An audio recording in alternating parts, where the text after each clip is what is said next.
Times of India में आपका स्वागत है। आज हम आपको लेकर चलेंगे झारखंड के रांची, जहां झामुमो की प्रमंडल स्तरीय बैठक आयोजित की गई। चलिए जानते हैं इस बैठक की खास बातें। आज 23 सितंबर 2024 को रांची के हरमू स्थित सोहराय भवन में झामुमो की प्रमंडल स्तरीय बैठक संपन्न हुई। इस बैठक में दक्षिणी छोटा नागपुर प्रमंडल और उत्तरी छोटा नागपुर प्रमंडल के विभिन्न जिलों के पदाधिकारी और सदस्य शामिल हुए। बैठक में कार्यकर्ताओं के साथ आगामी कार्यक्रमों के लिए सुझाव लिए गए और संगठन की मजबूती के लिए विस्तार से चर्चा की गई। इसके साथ ही राज्य सरकार की जन कल्याणकारी योजनाओं को लोगों तक पहुंचाने में कार्यकर्ताओं की भूमिका पर भी दिशा निर्देश दिए गए। बैठक के दौरान स्व विनोद बिहारी महतो जी की जयंती पर उन्हें पुष्प अर्पित कर श्रद्धांजलि दी गई। इस बैठक में पार्टी के केंद्रीय महासचिव श्री विनोद कुमार पांडे, राज्यसभा सांसद डॉ महुआ माझी और अन्य प्रमुख नेताओं ने भाग लिया। सैकड़ों पदाधिकारी और कार्यकर्ता इस बैठक का हिस्सा बने। बैठक में यह स्पष्ट किया गया कि संगठन की मजबूती के लिए सभी कार्यकर्ताओं को एकजुट होकर काम करना होगा। हम सबको मिलकर जनता की भलाई के लिए काम करना है। क्या कुछ आज का दिशा निर्देश और खासकर ये देखा जा रहा है कि सोशल मीडिया की ट्रेनिंग दी जा रही है? नहीं, सवाल सिर्फ सोशल मीडिया का नहीं है। आप लोगों को मालूम होगा कि पूरे राज्य में महिला सम्मान जो योजना है, उस योजना को लेकर के और जो विभागीय मंत्री हैं बेबी देवी जी, उनके नेतृत्व में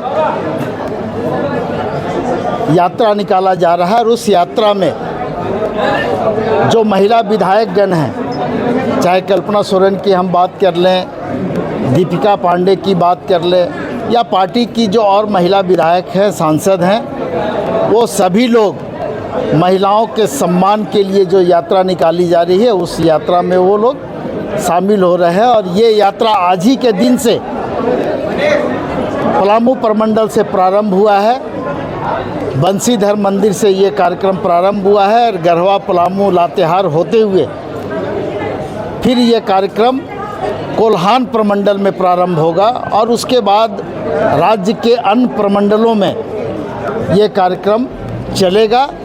तो ये पार्टी का जो बैठक आप देख रहे हैं, ये प्रमंडल वाइज बैठक हो रहा है और आज दक्षिणी छोटा नागपुर प्रमंडल की ये बैठक थी।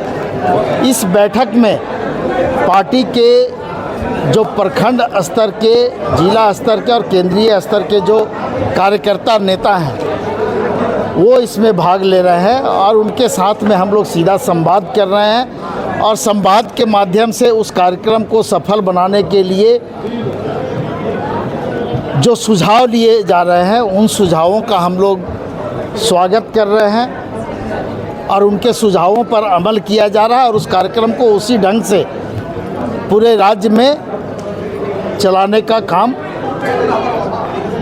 किया जा रहा है। तो ये हम लोग ये माने कि वो जो प्रमंडल स्तरीय जो बैठक आप कर रहे हैं, इस यात्रा से संबंधित ही अगर कार्यकर्ताओं को जानकारी? नहीं, सिर्फ इस यात्रा से संबंधित बातें नहीं हो रही है। संगठन में और धार हम लोग कैसे दे सकते हैं, आने वाला जो विधानसभा का चुनाव है, उस चुनाव में आपकी भूमिका क्या और किस तरह की होगी, इन सारे विषयों पर चर्चा हो रही है और बहुत ही सकारात्मक सुझाव भी आ रहे हैं और बहुत सकारात्मक रूप से पार्टी के कार्यकर्ताओं में ऊर्जा का संचार भी हो रहा है और कई ऐसी योजनाएं सरकार के तरफ से चलाई जा रही है।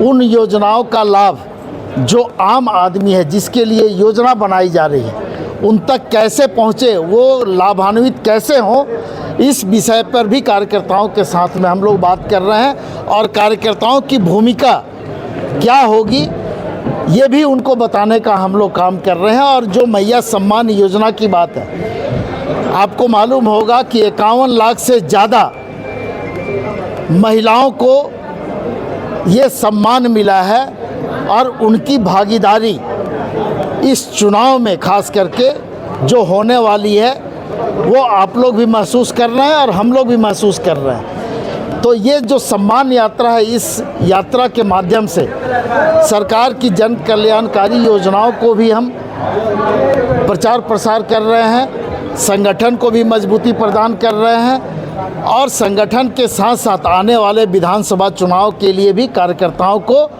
प्रेरित किया जा रहा है, उनके अंदर में ऊर्जा भरने का काम किया जा रहा है। ये बताइए कि एक तरफ परिवर्तन यात्रा भाजपा ने शुरू कर रखा है और एक दिन में 6-6, 7-7, 8-8, 10-10 नेता पहुंच रहे हैं केंद्र से। क्या आपको लगता है कि मैया सम्मान यात्रा जो है वो उसी तरह से जवाब दे पाएगा परिवर्तन? देखिए, हम लोग कोई किसी को जवाब नहीं दे रहे हैं। समय आने पर इस राज्य की जनता और ख़ास करके जो बहनें हैं उनके द्वारा ही भारतीय जनता पार्टी और यूं कहें कि एनडीए को जवाब मिल जाएगा।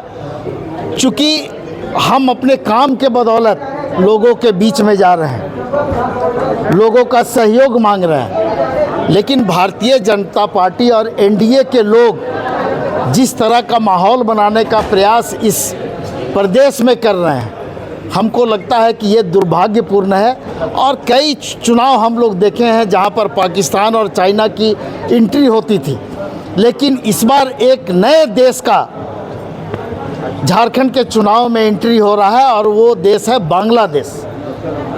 तो बांग्लादेश की भी एंट्री हुई है। तब भारतीय जनता पार्टी विदेश के सहारे इस राज्य में अगर चुनाव लड़ना चाहती है, चाहे वो पाकिस्तान हो, चाइना हो, बांग्लादेश हो, तो हम समझते हैं कि जवाब देने के लिए इस राज्य के लोग ही काफ़ी है।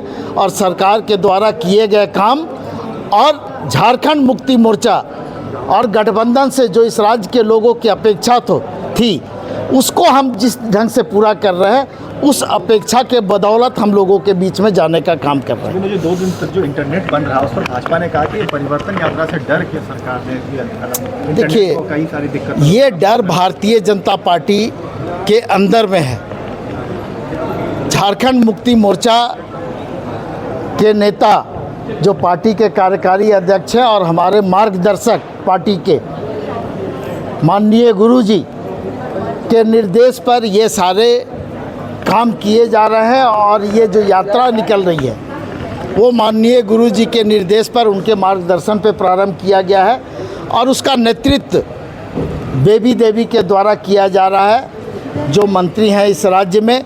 और साथ में उनको सहयोग करने के लिए जो गांडे की विधायक हैं हमारी कल्पना सोरेन जी, वो हैं, और पार्टी के महिला नेतृगण हैं। और दूसरी तरफ आप जिस यात्रा की चर्चा कर रहे हैं, हम उसकी चर्चा भी नहीं कर सकते हैं। और जिस ढंग से पूरे देश से नेताओं का आगमन हो रहा है यहाँ पर, गली गली, मोहल्ले मोहल्ले जा कर के जिस ढंग से लोगों को दिग्भ्रमित करने का प्रयास हो रहा है, तो हम कह सकते हैं कि शेर अकेला चलता है, भीड़ में भेड़िए चलते हैं। धन्यवाद। तो दोस्तों, यह थी जामुमो की प्रमंडल स्तरीय बैठक की कुछ खास बातें। अगर आपको यह वीडियो पसंद आया हो तो लाइक, शेयर और सब्सक्राइब करना न भूलें। अगली बार फिर मिलेंगे। धन्यवाद।